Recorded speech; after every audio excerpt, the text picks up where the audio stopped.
अस्सलाम वालेकुम स्टूडेंट्स। आज की इस वीडियो में प्रैक्टिकल सेंटर के पेपर की एमसीक्यूज के सॉल्यूशन को हम डिस्कस करेंगे। वीडियो को लाइक करना है, चैनल को सब्सक्राइब करना है। आइए टाइम जाए के बगैर स्टार्ट करें। पहला एमसीक्यू अगर हम देखेंगे इसका, तो वहाँ कह रहे हैं the volume occupied by 8 gram of oxygen gas at standard temperature and pressure is. अब देखिए, स्टैंडर्ड टेम्परेचर एंड प्रेशर पर बेटे वॉल्यूम कैलकुलेट करने का फॉर्मूला होता है V is equal to N multiply by 22.4।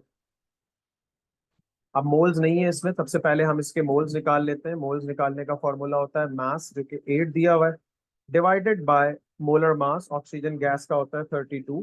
तो 8 को जब हम 32 से डिवाइड कर लेंगे वी विल गेट 0.25। अब मोल्स आ गए हैं 0.25, तो उससे वॉल्यूम निकालना कोई मसला नहीं है।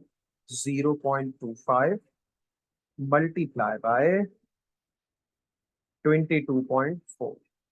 अब 0.25 को जब 22.4 से हम मल्टीप्लाई करेंगे, what do we get? We will get 5.6। तो इसीलिए इसका आंसर है 5.6। ठीक है भाई। दूसरा एमसीक्यू है the relative atomic mass of chlorine is 35.5, the mass of 2 moles of chlorine gas is. अब देखें, क्लोरीन का एटॉमिक मास है 35.5, क्लोरीन गैस के मायने हो गए Cl2।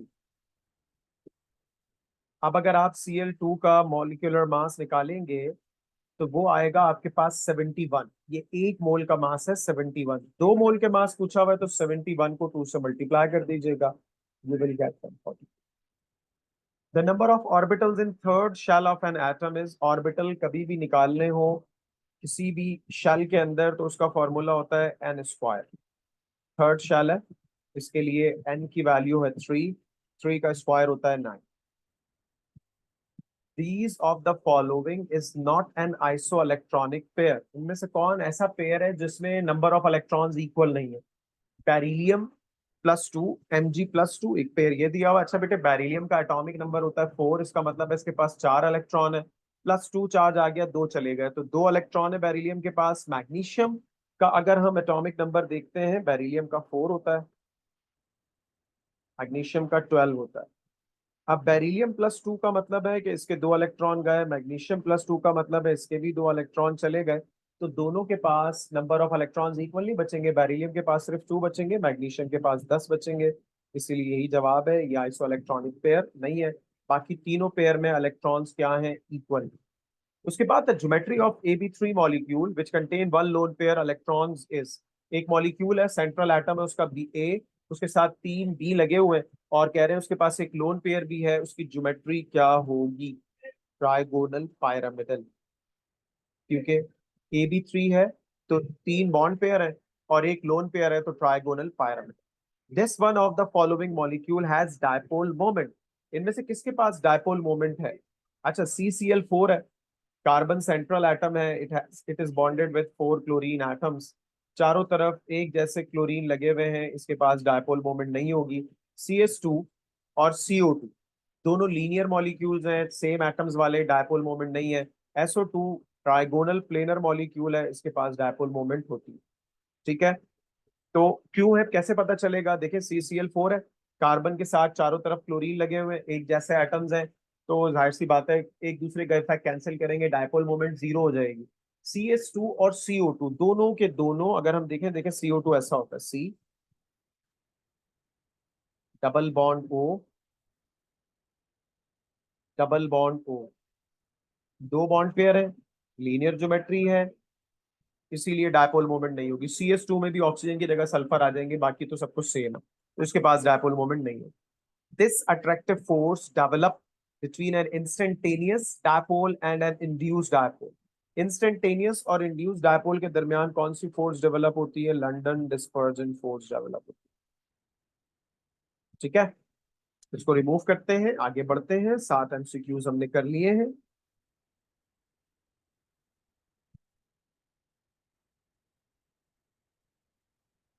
आठवां एमसीक्यू है the order of rate of diffusion of gases ammonia, sulphur dioxide, chlorine and carbon dioxide is.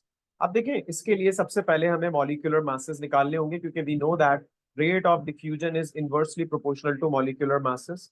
Ammonia का 17 होता है, सल्फर डाइऑक्साइड का 64 है, क्लोरीन का 71 है, कार्बन डाइऑक्साइड का 44।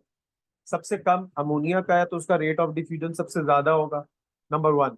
तो सबसे पहले अमोनिया 3 ऑप्शंस में, इसमें भी है, ए में, बी में और डी में। सी जवाब नहीं हो सकता, ए बी डी में से कोई होगा। दूसरा ऑप्शन कार्बन डाइऑक्साइड, क्योंकि 44 है, तो कार्बन डाइऑक्साइड इसमें दूसरे नंबर पे नहीं है, तो ए नहीं हो सकता, या तो बी होगा या फिर डी होगा, क्योंकि दोनों में कार्बन डाइऑक्साइड दूसरे नंबर पर है।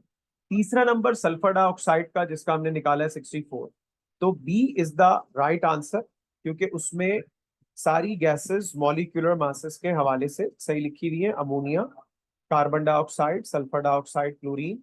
जिसका मॉलिक्यूलर मास सबसे कम, उसका रेट ऑफ डिफ्यूजन सबसे ज्यादा। जिसका मॉलिक्यूलर मास क्लोरीन का 71 ऊपर लिखा हुआ अभी आपके सामने मैंने, तो इसीलिए उसका रेट ऑफ डिफ्यूजन सबसे कम होगा। If the Kelvin temperature and pressure of an ideal gas increase to double, temperature भी डबल किया, प्रेशर भी डबल कर दिया, वॉल्यूम पे क्या असर पड़ेगा? देखो, टेम्परेचर डबल करेंगे, वॉल्यूम डबल हो जाएगा। टेम्परेचर, प्रेशर को डबल करेंगे, वॉल्यूम वापस वहीं पे आ जाएगा। तो जब दोनों चीजें डबल हो रही हैं, रिमेन सेम, कोई असर ही नहीं पड़ेगा, क्योंकि टेम्परेचर बढ़ाएगा वॉल्यूम को, प्रेशर वॉल्यूम को वापस क्या कर देगा? कम कर देगा, तो वॉल्यूम सेम रहेगा।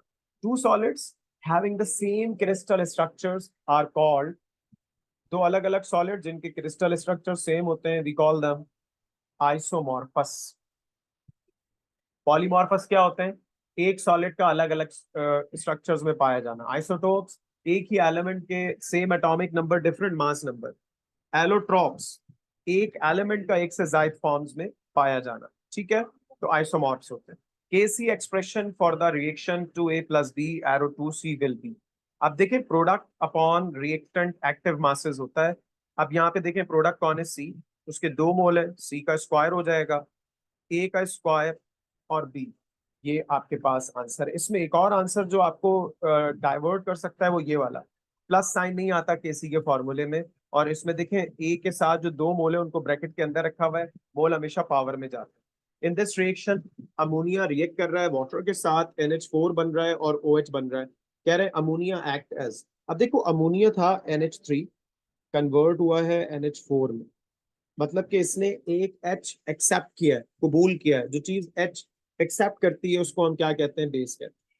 यहाँ पे अमोनिया बेस है, वाटर एसिड है, NH4 जो है वो आपका कॉन्जुगेट एसिड है, OH नेगेटिव आपका कॉन्जुगेट बेस है। ठीक है बेटे, इसको रिमूव कर रहा हूं, आगे बढ़ते हैं।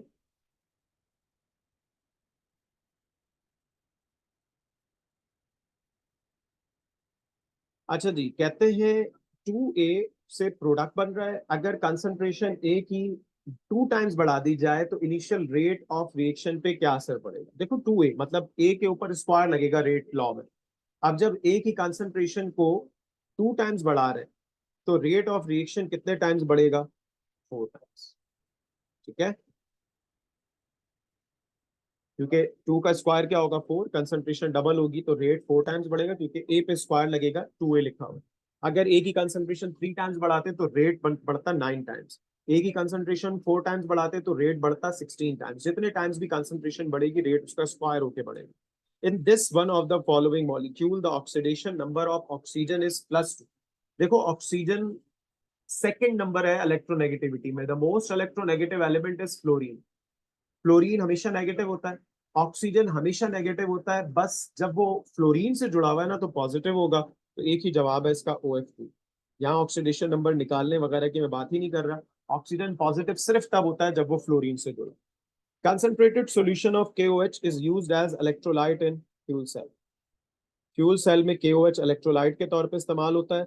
हाइड्रोजन और ऑक्सीजन गैसेस मिलकर इसमें वाटर बनाती हैं। ये फ्यूल सेल का रिएक्शन। ठीक है जी, इसको रिमूव करते हैं, आगे बढ़ते हैं। मजीद MCQs के 2 रह गए जो। Okay, this one of the following is an endothermic reaction. इनमें से कौन सा रिएक्शन एंडोथर्मिक है? भाई, एंडोथर्मिक रिएक्शन वो होता है जिसमें हीट देनी पड़े। डीकम्पोजिशन ऑफ लाइम जो ये लिखा हुआ है, किसी भी चीज को अगर डीकम्पोज किया जाता है, ये आमतौर पे एंडोथर्मिक रिएक्शन होता है। उसके बाद है 17, colloidal solutions have the ability to scatter light and this property is known as Tyndall effect. colloidal solution light को स्कैटर कर देते हैं और इसी को कहते हैं क्या है, हम टिंडल इफेक्ट कहते हैं। तो बेटे आई होप कि ये आपके लिए फायदेमंद होंगे, एमसीक्यूज बेनिफिशियल होंगे। और ज्यादा प्रैक्टिस करें। All the best for your exams. और कोई भी क्वेश्चन हो, कोई भी क्यूरी हो, आप बिल्कुल पूछ सकते हैं। अपना ख्याल रखिए। अल्लाह हाफिज।